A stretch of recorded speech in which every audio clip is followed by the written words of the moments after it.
Beralih ke informasi yang lain, pemirsa, sebagai daerah yang menyandang kota layak anak, pemerintah Kabupaten Gianyar dinilai tidak mampu merealisasikan secara langsung, terutama di bidang pendidikan.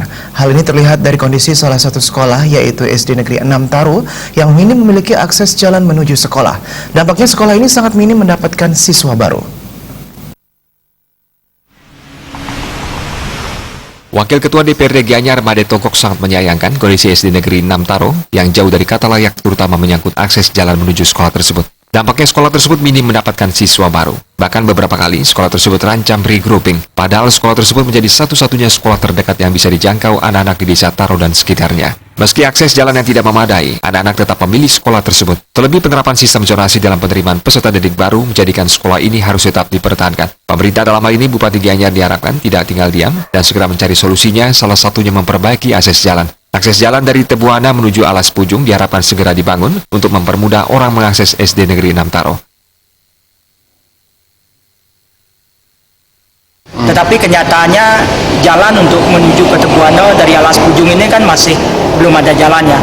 Sehingga justru anak-anak kita ini masuk jauh ya ke SD 5 Puakan ya. Nah, dengan demikian tentu kita akan selalu berjuang terus ya, bahwa SD Tebuana ini tidak boleh mati ya. Yang kedua, pemerintah kita genyot terus untuk membangun jalan ya, penghubung ya, antara Alas Pujung dengan Tebuana ya.